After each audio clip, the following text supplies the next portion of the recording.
السلام علیکم ورحمۃ اللہ وبرکاتہ۔ اعوذ باللہ من الشیطان الرجیم، بسم اللہ الرحمن الرحیم۔ وقال نسوة في المدینة امرأة العزیز تراود فتاها عن نفسه قد شغفها حبا انا لنراها في ضلال مبین فلما سمعت بمکرهن ارسلت الیہن وأعتدت لهن متكئا وآتت كل واحدة منهن سكينا وقالت اخرج عليهن فلما رأينه أكبرنه وقطعن أيديهن وقلن حاش لله ما هذا بشرا إن هذا إلا ملك كريم قالت فذلكن الذي لمتنني فيه ولقد راودته عن نفسه فاستعصم ولئن لم يفعل ما آمره ليسجنن وليكون من الصاغرين قال رب السجن أحب إلي مما يدعونني إليه وإلا تصرف عني كيدهن أصب إليهن وأكن من الجاهلين فاستجاب له ربه فصرف عنه كيدهن إنه هو السميع العليم۔ محترم سامعین کرام، سورہ یوسف سورہ نمبر 12 اور اسی سورت سے بھی آپ کے سامنے آیت نمبر 30 سے لے کر کے 34 تک، یعنی 5 آیتیں 30 سے لے کر کے 34 تک، 30 31 32 33 34 یہ آیتیں آپ کے سامنے تلاوت کی گئی۔ سامعین کرام، کل کے درس میں ہم نے آپ کے سامنے اس بات کو واضح کیا تھا اللہ تبارک و تعالیٰ کے سورہ یوسف کے چند آیتوں کی روشنی میں جو اس سے پہلے گزرے، کہ یوسف علیہ السلام کے اوپر ان کے مالک کی بیوی ہی فرشتہ ہو گئی، اور اس نے ہر طرح سے بہلا کر کے، پھسلا کر کے، ورغلا کر کے، دھمکی دے کر کے، پکڑ دھکڑ کر کے یوسف علیہ السلام کو بدکاری کے اوپر آمادہ کرنے کی کوشش کی۔ یوسف علیہ السلام نے اللہ تبارک و تعالیٰ کی پناہ طلب کی، اور اس عورت کے اس شر سے بچنے کے لیے اس سے چھڑا کر کے دروازے کی طرف لپکے، جو کہ دروازہ بند تھا۔ جیسے ہی دروازہ کھولا، آگے یوسف علیہ السلام، پیچھے سے اس کی بیوی، اور دروازے کے اوپر اس کا شوہر کھڑا ہوا تھا۔ تحقیق کے بعد پتہ چلا کہ عورت کی غلطی ہے۔ عزیز مصر نے یوسف علیہ السلام کو کلیئرلی کہا کہ یوسف اعرض عن ھذا، جو کچھ ہوا اس کو رفع دفع کرو، اس سے اب اعراض کرو، اور اس کو کہیں پر بیان نہیں کرنا ہے، کہیں پر بھی بیان نہیں کرنا ہے۔ اور بیوی کو کہا کہ تم اپنے غلطی کی معافی مانگو، اللہ تبارک و تعالیٰ سے معافی طلب کرو، کیونکہ تم نے بہت بڑی غلطی کی ہے۔ یعنی درگزر کرنے کا مطلب یہ تھا کہ یہ بات اب یہیں پر ختم ہو جانا چاہیے، سماج و معاشرے میں پھیلنا نہیں چاہیے۔ لیکن انسانی سماج و معاشرے میں ہر دور میں یہ بات دیکھی گئی ہے، اور آج کے دور میں بھی، اور اس زمانے میں بھی دیکھی گئی۔ خاص طور سے جو زمانہ زیادہ اپنے آپ کو ماڈرن کہتا ہے، مہذب کہتا ہے، یا سماج و معاشرے کے وہ لوگ جو منہ سے اپنے آپ کو بہت اچھا ثابت کرنے کی کوشش کرنے والے ہوتے ہیں، ان کے اندر اس طرح کی خامیاں ضرور پائی جاتی ہیں کہ اس طرح کی باتوں کو فوراً سماج و معاشرے میں پھیلا دیتے ہیں، فوراً، زیادہ دیر نہیں لگتا ہے۔ ابھی اچھی باتوں کو لوگوں میں پھیلانا اتنا ان کے لیے اچھا نہیں لگتا ہے، لیکن اس طرح کی باتوں کو پھیلاتے ہیں، جتنی منہ ہوتی ہے اتنی باتیں ہوتی ہیں۔ تو یہ بات بھی شہر مصر کے اندر پھیل گئی، خاص طور سے عورتوں کے اندر، چونکہ جو عورت ہے جس کے ساتھ یہ معاملہ ہوا ہے، وہ عورت اس وقت کے حکومت کے اعلیٰ ترین منصب پر فائز ایک مرد کی بیوی ہے، اور اس نے اس طرح کی حرکت کی ہے، تو خاص طور سے جو وزیر ہیں، جو امیر لوگ ہیں، جو حاکم لوگ ہیں، ان کی بیویوں میں اس کا چرچا بہت زیادہ ہونے لگا۔ اللہ تبارک و تعالیٰ نے کیا فرمایا، دیکھیے، وقال نسوة فی المدینۃ، شہر کی عورتوں میں یہ گفتگو ہونے لگی، شہر کی عورتوں میں یہ گفتگو ہونے لگی، خاص طور سے جو بڑے بڑے وزیر، جو بڑے بڑے عمراء، بڑے بڑے جو حکمران کی جو بیویاں ہیں، ان کے درمیان یہ چرچا ہونے لگا۔ اور عزیز مصر جو اس وقت سرکاری اعلیٰ ترین عہدے پر فائز تھا، اس کی بیوی کو لوگ لعن طعن کرنا شروع کر دیں۔ دیکھیے اللہ نے کیا فرمایا، امرأۃ العزیز تراود فتاها عن نفسه، عزیز مصر کی بیوی نے اپنے غلام کو ہی ورغلانا چاہا، پھسلانا چاہا۔ عزیز مصر کی بیوی کی حالت دیکھو، حرکت دیکھو، کہ اپنے غلام کو ہی پھسلانا چاہا۔ آگے فرمایا اللہ تبارک و تعالیٰ نے، قد شغفها حبا، ان عورتوں نے کہا کہ جو عزیز مصر کی جو بیوی ہے، یہ اپنے غلام کے محبت میں اس قدر دیوانی ہو گئی کہ اس کی محبت نے اس کو دیوانہ کر دیا۔ اور آگے کہا، انا لنراها فی ضلال مبین، بے شک ہم عزیز مصر کی بیوی کو بڑا ہی گمراہ پاتے ہیں۔ یہاں پر گمراہ سے مراد بدکاری کا مسئلہ نہیں ہے، گمراہ سے مراد یہ ہے کہ دیکھو اگر اس طرح کی حرکت بھی کرنی تھی تو اپنے اسٹیٹس کے آدمی سے کرنا تھا،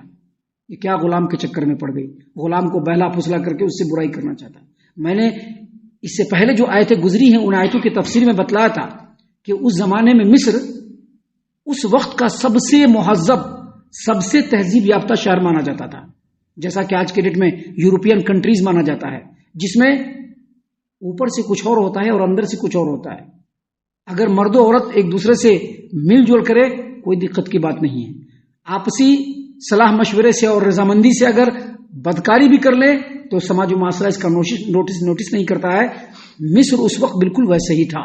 تو کہا کہ ان لنراھا فی ضلال مبین، ہم دیکھتے ہیں کہ عزیز مصر کی جو بیوی ہے وہ بڑی گمراہی میں پڑی ہوئی ہے کہ اس نے اپنے غلام کو ہی ورغلانا، بہکانا، پھسلانا شروع کر دیا تاکہ اس سے برائی کر لیں۔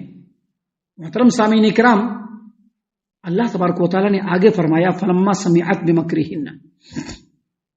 عزیز مصر کی بیوی کے کان میں بھی یہ بات پڑی کہ شہر کی جو عورتیں ہیں، بڑے بڑے لوگوں کی جو بیویاں ہیں وہ اس طرح کی گفتگو کر رہی ہیں، تو اللہ تبارک و تعالیٰ نے فرمایا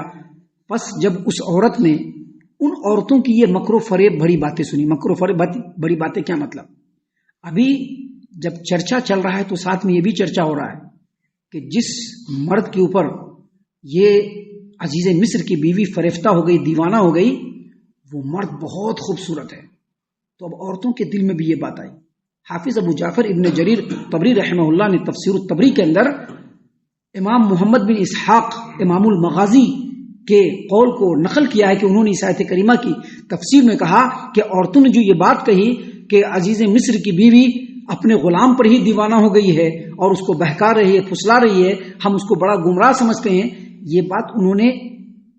یوسف علیہ السلام کی خوبصورتی اور جمال و کمال کو سننے کے بعد ان کے دل میں بھی دیکھنے کی خواہش پیدا ہوئی، اس لیے اس طرح کی بات سماج و معاشرے میں لوگوں کے درمیان پھیلانا شروع کر دیا تاکہ عزیز مصر کی بیوی سنو تو ہم لوگوں کو دعوت دے۔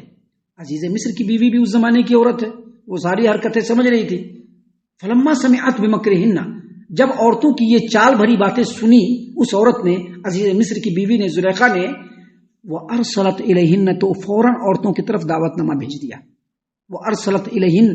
فوراً عورتوں کی طرف دعوت نامہ بھیج دیا کہ آپ لوگ آئیے، آپ لوگوں کی ضیافت کریں گے۔ وہ اعتدت لہن متکئا، مفسرین کہتے ہیں، حافظ ابو جعفر ابن جریر طبری رحمہ اللہ نے تفسیر الطبری میں کئی مفسرین کا نام لکھا ہے، خاص طور سے عبداللہ ابن عباس رضی اللہ عنہما کا نام لکھا ہے کہ مفسرین نے کہا کہ وہ اعتدت لہن متکئا، ان کے لیے مسندیں تیار کی۔ مسندیں تیار کی مطلب ایسی پارٹی جو زمین پر بچھونا بچھا کر کے، ایک بڑا ہال، پورے میں بچھونا بچھ گیا، قالین بچھ گیا، ہر طرف جو ہے وہ گاؤ تکیہ لگا دیا گیا، بڑا بڑا جو ہے مسند لگا دیا گیا کہ سب آ کر کے بیٹھیں گے، بیچ میں کھانے کا انتظام ہوا، بیچ میں کھانے کا انتظام ہوا۔ سب لوگوں نے، سبھی عورتوں نے جب بھر پیٹ کر کے کھا لیا، شکم شیر ہو کر کے کھا لیا، تو پھر سب کے سامنے پھل لا کر کے رکھا گیا، خاص طور سے ایسا پھل جس کو کاٹ کر کے کھاتے ہیں جیسے سیب، اس طرح کے پھل لا کر کے رکھ دیے گئے۔ اور اس کے بعد عزیز مصر کی بیوی نے ان عورتیں سے پوچھا کہ یوسف کو دیکھو گے کیا؟ آپ سوچ سکتے ہیں کیسے مرد رہے ہوں گے یوسف علیہ السلام، اللہ نے ان کو کتنی خوبصورتی سے نوازا ہوگا کہ پورے شہر میں چرچا ہو گیا۔ اور آپ ان باتوں کو دیکھیں گے اور سنیں گے اور پڑھیں گے تو آپ کو یہ بھی پتا چلے گا کہ اتنا خوبصورت، حسین و جمیل ہونے کے باوجود انتہائی پاک دامن، انتہائی پاک دامن، اللہ تبارک و تعالیٰ سے بہت زیادہ ڈرنے والے۔ تو اس عورت نے کہا کہ تم لوگ یوسف کو دیکھو گے؟ ابھی کیا کیا کہ پھل دے دیا سب کے ہاتھ میں، سب کے سامنے پھل جو ہے بڑے بڑے جو ہے تشت میں پھل لگ گیا، اور ہر ایک عورت کے پاس ایک چھری بھی رکھ دیا۔ وَأَعْتَدَتْ لَهُنَّ مُتَّكَئًا، فرش بچھا دیا گیا، تکیہ لگا دیا گیا۔ وَآتَتْ كُلَّ وَاحِدَةٍ مِّنْهُنَّ سِكِّينًا، اور ہر ایک کے ہاتھ میں ایک ایک چھری دے دی گئی۔ چھری کیوں دیا گیا؟ کہ لوگوں کو یہ سمجھ میں آئے کہ پھل کاٹ کر کے کھانا ہے۔ لیکن یہاں پر بات کچھ اور تھی عزیز مصر کی بیوی کی، وہ کچھ اور پلان کر کے رکھی تھی۔ کہا کہ تم لوگ یوسف کو دیکھنا چاہتے ہو؟ کہا کہ ہاں ضرور دیکھنا چاہیں گے۔ اللہ تبارک و تعالیٰ نے فرمایا کہ اس عورت نے کہا وقالت اخرج علیہن، یوسف کو کہا کہ تم ان لوگوں کے سامنے آؤ، یعنی پیغام بھیجا کہ یوسف آپ باہر نکل کر کے آؤ، اور جب باہر نکل کے آئی فلما رأینہ اکبرنہ، عورتوں نے جب دیکھا تو اس کی ان لوگوں کے آنکھ کھلے کے کھلے رہ گئے خوبصورتی کو دیکھ کر کے، بہت بڑا سمجھا۔ وقطعن ایدیہن، اور یوسف علیہ السلام کو دیکھتے ہی اپنے ہاتھوں کو کاٹنا شروع کر دیا پھل کے بدلے میں۔ یعنی یوسف علیہ السلام کی خوبصورتی میں اس قدر محو ہو گئی عورتیں کہ پھل کو کاٹنے کے بجائے اپنے ہاتھوں کو کاٹنا شروع کر دیا۔ یوسف علیہ السلام آئے، آ کر کے یہاں پر کھڑے ہوئے اور پھر کہا کہ آپ جائیے۔ اور جاتے ہوئے اسی دوران تمام کی تمام عورتوں کی نظر جو ہے یوسف علیہ السلام سے ہٹ نہیں رہی ہے، اور سب کے سب اپنے پھلوں کو کاٹنے کے بجائے اپنے ہاتھوں کو کاٹنا شروع کر دیا اور درد سے چیخنا چلانا شروع کر دی۔ عزیز مصر کی بیوی نے کہا کہ تم لوگوں نے صرف دیکھا تو تم لوگوں کا یہ حال ہے، یہ لڑکا تو ہر وقت میرے سامنے رہتا ہے، سوچو میرا کیا حال ہوتا ہوگا۔ اللہ تبارک و تعالیٰ نے آگے فرمایا وَقُلْنَا حَاشَ لِلَّهِ مَا هَذَا بَشَرًا إِنْ هَذَا إِلَّا مَلَكٌ کریم۔ عورتوں نے جب یوسف علیہ السلام کو دیکھا تو کہا کہ اللہ کی پناہ، یہ تو آدمی نہیں ہے، یہ تو کوئی بزرگ فرشتہ ہے، کیونکہ ایسی خوبصورتی تھی جیسا کہ ہم نے بتلایا۔ صحیح مسلم کتاب الایمان باب الاسراء برسول اللہ صلی اللہ علیہ وسلم، السماوات والصلوات الخمس، حدیث نمبر 162۔ نبی صلی اللہ علیہ وسلم کو جب آسمان پر لے جایا گیا تو جس آسمان پر یوسف علیہ السلام تھے، جیسے ہی دروازہ کھلا یوسف علیہ السلام پر نظر پڑی تو نبی صلی اللہ علیہ وسلم نے واقعہ بیان کرتے ہوئے کہا کہ اذ ہوا قد اعطی شطر الحسن، اللہ تبارک و تعالیٰ نے پوری دنیا میں جتنا حسن لوگوں کے درمیان بانٹا ہے اس میں سے آدھا حسن پورا یوسف علیہ السلام کو دے دیا، ایسے حسین و جمیل۔ کہا کہ ما ھذا بشرا، یہ آدمی نہیں ہو سکتا ہے،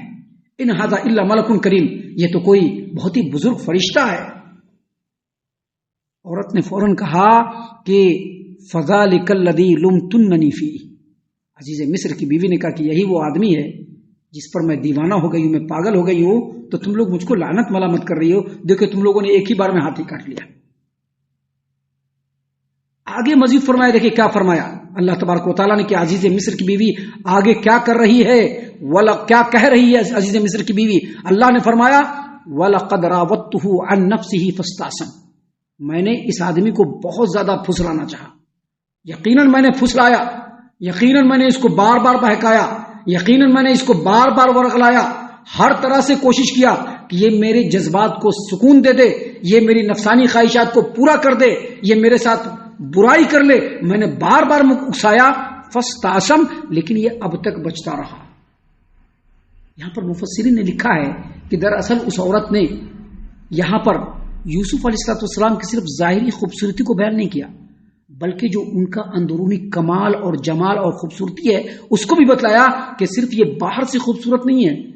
بلکہ یہ انتہا درجے کا حیادار، شرم کرنے والا اور انتہائی پاکدامن آدمی ہے، یہ بات اس عورت نے بتلایا۔ اور آگے مزید اس نے دھمکی بھرے لہجے میں کہا، کیا کہا دھمکی بھرے لہجے میں؟ وَلَئِن لَّمْ يَفْعَلْ مَا آمُرُهُ لَيَسْجُنَنَّ وَلِيَكُونَ مِنَ الصَّاغِرِينَ، میں نے تو ٹھان لیا ہے کہ اس کو ہر حال میں اپنے محبت کے جال میں پھنسا کر کے رہیں گے، اس سے اپنی نفسانی خواہشات کو پورا کر کے رہیں گے، میں نے یہ ٹھان لیا ہے، اور جو میں چاہ رہی ہوں اگر اس نے ایسا نہیں کیا، جو میں چاہ رہی ہوں اگر اس نے ایسا نہیں کیا، جو میری چاہت ہے، جو میرا حکم ہے، اگر اس کو اس نے نہیں مانا تو اس کو یا تو میں قید کروا دوں گی یا پھر اس کو ذلیل و رسوا کر کر کے نکال دوں گی یہاں سے۔ یہ تمام باتیں ہو رہی ہیں، یوسف علیہ السلام آئے اور چلے گئے، اللہ تبارک و تعالیٰ تو ان کو نبی بنانے والا تھا، فہم و فراست سے نوازا تھا، ساری باتوں کو وہ سمجھ رہے تھے، سمجھنے کے بعد کسی کو کچھ نہیں کہا، بس اللہ تبارک و تعالیٰ کی بارگاہ میں جھک گئے۔ دیکھیے کیا کہا انہوں نے کہا رب السجن احب الی مما یدعوننی الیہ، اے اللہ تبارک و تعالیٰ جس بدکاری کی طرف یہ مجھ کو بلا رہی ہے اس کے مقابلے میں قید خانے میں جانا پسند کروں گا۔ یہ ہے یوسف علیہ السلام۔ اللہ تبارک و تعالیٰ نے جو ان کو اتنا بڑا مقام دیا ہے، ان کے لیے جو ایک صورت نازل فرمائی ہے اور ان کے حالات کو جہاں پر بیان کیا ہے، محض قصے اور کہانی کے طور پر نہیں بلکہ ہم لوگوں کو بہت ہی گہرائی سے سوچنے کے لیے، جو بھی جوان العمر آدمی ہے، جو بھی نوجوان لڑکے ہیں، ان تمام کے لیے اس میں بہت بڑی نشانی ہے، بہت بڑی نصیحت کی بات ہے کہ دیکھیے انہوں نے اپنی پاک دامنی کو لوگوں کے سامنے نہیں بیان کیا بلکہ اللہ کے سامنے جھک کر کے کہا کہ اللہ تبارک و تعالیٰ جس برائی کی طرف یہ عورت مجھ کو بلا رہی ہے اللہ اس کے مقابلے میں قید ہو جانا پسند کروں گا. آگے مزید انہوں نے کہا وَإِلَّا تَصْرِفْ عَنِّي كَيْدَهُنَّ أَصْبُ إِلَيْهِنَّ وَأَكُن مِّنَ الْجَاهِلِينَ. اور اللہ تبارک و تعالیٰ اگر تو نے اس عورت سے مجھ کو محفوظ نہیں رکھا تو میں اس کے مکر و فریب کا شکار ہو جاؤں گا اور میں جاہلوں میں سے ہو جاؤں گا. یہ اصل اللہ تبارک و تعالیٰ سے دعا تھی کہ اللہ تو مجھ کو میرے نفس کے سپرد مت کرنا، اپنی پناہ میں رکھے رہنا. اگر تو مجھ کو میرے نفس کے سپرد کر دے گا، میرے اوپر تیرا رحم نہیں ہوگا، تیرا کرم نہیں ہوگا، تو اس عورت کے بہکاوے میں آ کر کے میں بھی جاہل لوگوں میں سے ہو جاؤں گا. محترم سامعین اکرام، اللہ تبارک و تعالیٰ نے آگے فرمایا فاستجاب له ربه فصرف عنه كيدهن انه هو السميع العليم. اللہ تبارک و تعالیٰ نے یوسف کی دعا کو سن لی اور اس کے مکر و فریب کو یوسف سے پھیر دیا، اور بے شک اللہ تبارک و تعالیٰ سننے والا اور جاننے والا ہے. یہاں پر یہ پتہ چلتا ہے کہ اللہ تبارک و تعالیٰ نے عظمت کا بہت ہی عظیم مینار بنایا تھا یوسف علیہ السلام کو. عظمت کا عظیم مینار نوجوان ہے، خوبصورت ہے، باکمال ہے، اور سامنے سے ایک عورت ان کو دعوت گناہ دے رہی ہے. جو دینے والی عورت ہے وہ بھی معمولی نہیں ہے، وہ ان کی مالکہ ہے. وہ جو عورت ہے وہ مالکہ ہے، انتہائی حسین و جمیل ہے، حکمرانی اور دولت دونوں اس کے ہاتھ میں ہے، حسب و نسب والی ہے، اور بہت ہی بڑے پائیدان کی وہ عورت ہے. اس کے باوجود وہ عورت دعوت گناہ دے رہی ہے. لیکن یوسف علیہ السلام صرف اللہ کے خوف سے اور اللہ تبارک و تعالیٰ کے عذاب کے ڈر سے اس کو رد کر دیتے ہیں اور اللہ تبارک و تعالیٰ سے دعا کرتے ہیں. یہاں پر یاد رکھنا چاہیے نبی صلی اللہ علیہ وسلم نے بیان فرمایا ہے کہ 7 قسم کے لوگ، صحیح البخاری اور صحیح مسلم اور حدیث کی دیگر کتابوں کی بہت ہی مشہور و معروف روایت ہے کہ نبی صلی اللہ علیہ وسلم نے فرمایا کہ 7 قسم کے جو لوگ ہیں کل قیامت کے دن اللہ تبارک و تعالیٰ کے عرش کے سائے میں ہوں گے، جس دن کوئی عرش کا سائے نہیں ہوگا. ان 7 لوگوں میں سے ایک آدمی وہ بھی ہے وَرَجُلٌ دَعَتْهُ امْرَأَةٌ ذَاتُ مَنْصَبٍ وَجَمَالٍ فَقَالَ إِنِّي أَخَافُ اللَّهَ. کہ ایسا آدمی کہ جس کو بہت ہی بڑے حسب و نسب والی، بہت بڑے خاندان والی، بڑی ہی خوبصورت، پیسہ کوڑی والی، ہولڈ رکھنے والی عورت اس کو گناہ کی دعوت دے اور وہ کہے کہ میں اللہ سے ڈرتا ہوں. یہ اصل میں یوسف علیہ السلام پر پورا فٹ بیٹھتا ہے، اور اللہ تبارک و تعالیٰ نے ان باتوں کو یہاں پر بیان فرمایا ہے تاکہ ہم لوگ بھی ان باتوں سے بہت زیادہ نصیحت حاصل کریں. ہم اللہ سے دعا کرتے ہیں کہ اللہ تعالیٰ ہم تمام کو ان تمام باتوں کے اوپر خوب غور و فکر اور تدبر کرنے کے ساتھ ساتھ ان باتوں کے اوپر عمل کرنے کی بھی توفیق عنایت فرمائے. آمین. اللہ تعالیٰ ہم تمام کو صحیح معنوں میں پکا سچا مومن مسلمان بنائے، اللہ اور اس کے رسول صلی اللہ علیہ وسلم کی اطاعت و فرما برداری کرنے والا بنائے، صحابہ کرام رضی اللہ عنہم کے طریقے پر چلنے والا بنائے، جنت الفردوس میں جگہ عطا فرمائے. اے اللہ ہم تمام کو جہنم سے پناہ دے. اے رب العالمین ہم تمام کو جہنم سے پناہ دے. اے مالک الملک ہم تمام کو جہنم سے پناہ دے. آمین یا رب العالمین. وما علینا الا البلاغ المبین. تبارك الذي نزل الفرقان على عبده ليكون للعالمين نذيرا.